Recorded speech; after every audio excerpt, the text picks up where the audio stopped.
the group, the team, anyone has questions, anyone wants to share something about it, please let us know. You can put that in a chat. We can, continue this conversation. Thank you, Krishnaji. This was extremely. I remember you talking about Sukshma Buddhi and Sthula Buddhi. So on the same lines, we also talked about. I like the way you mentioned that people are very dynamic. I work with people because I'm a psychologist, and it is helping me really to understand perceptions, how people come and see their problems, and how I could use my therapies to help people along. On the same lines, when we talked to you, talked about the difference between the cosmic intelligence and individual intelligence. I remember you talked about that. Whatever you do, you're not doing it alone. There are several. So when you say you're achieving something, it's not your own. So what is it that you were talking about, and would you like to elaborate us more about along with the lines that we are sharing right now?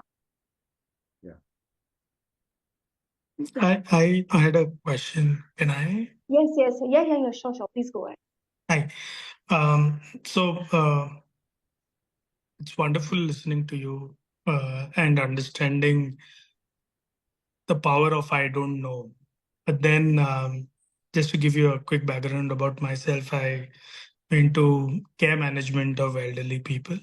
And when you look at when you look at it from the dimension of an elderly person, I'm trying to connect it with the spiritual intelligence. They are in a spectrum of a belief system where they believe they know everything, and they don't have the motivation of learning more things, and that is where stagnation hits into them, and they get into different darker dimensions of life, of dementia, disability, etc. I gave you the background. My question is, how do you help them get into the spiritual intelligence path? Now, because I believe every human being has the right to live and right to live happily till the last breath. If I could contribute to making them smile through spiritual intelligence, what are the key takeaways that I can take and probably implement in life to see that everyone's, even I and everyone, living a happy life? An excellent question. And I think as all of us assembled here should congratulate you for the kind of work you are doing.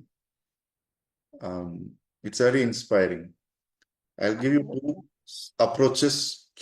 One is, if that elderly person has tooth intact, there is one easy approach. If they don't have, then another approach is there. If they have, the teeth is good. See, all of us have teeth now. We call teeth or tooth. Tooth is singular, no? Okay, it doesn't matter. You all understood, right? I think teeth is... Yes. Okay. Singular so and the teeth is intact. First, you learn cooling pranayama. Sheetali, Sheetkari, Sadanta. These three are cooling pranayamas. Any cooling pranayama will help the brain to rejuvenate and prevent dementia and any brain-related disorders. So we can do it instead of getting old and practicing. We can practice that even now. Okay. So first thing is that. And many times we teach children without telling we are teaching them English, social studies, physics or chemistry, because it doesn't matter. Everything is in English, no? So we don't need to use the words like spiritual intelligence. We don't need to use any words, but we use the processes for them. So for them, we could take science as a gateway for health. So what we could tell them is, whoever in the world, at any point of time, their brains will emit only 5 types of waves. You approach them through that level. So when they are able to practice any technique through which they can be in a state of alpha, then what happens? Their mind will be in the present moment. They will become non-judgmental. Then they will ask you, what should I do to generate alpha waves in my brain? So you can teach them a small mantra or breathing, observing the breath, but don't allow them to be on their own. 3 to 6 minutes, you sit with them and ensure that you are giving a mantra or a breath for mindfulness. Don't give them just sit quiet and be mindful about it. They will go mad. So you give them a process to hold on to. And then when you do that, what happens? Gradually, they will understand. And when you are giving that exercise, you can tell them the unchangeable things around. Like you can't now ask a bird to chirp differently. Suddenly, a car cannot sound like an aeroplane. So subtly, you have to give them messages. Certain things are the way they are. And you need to accept certain things.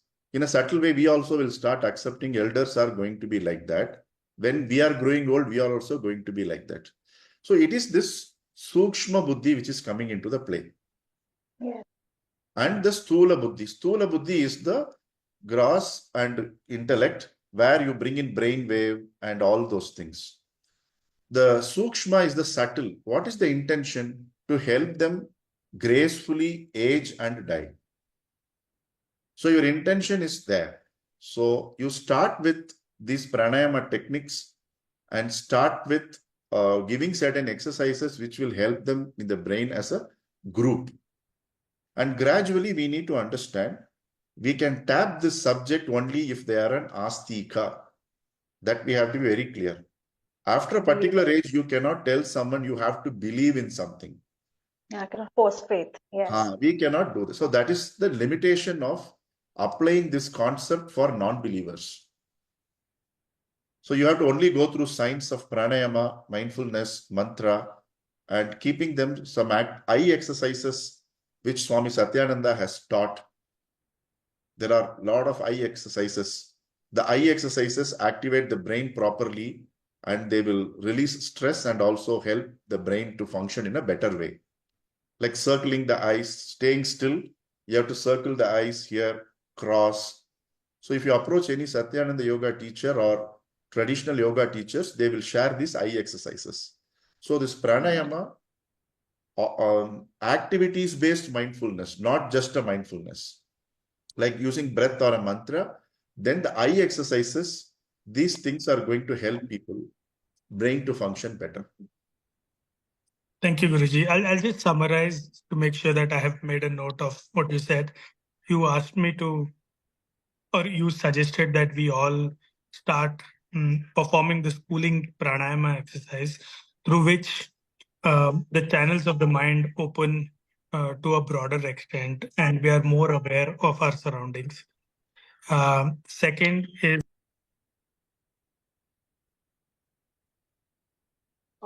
I think we lost him. Okay. Yeah, we missed. I think He'll two things connect got us. mixed up. We will address when he comes back.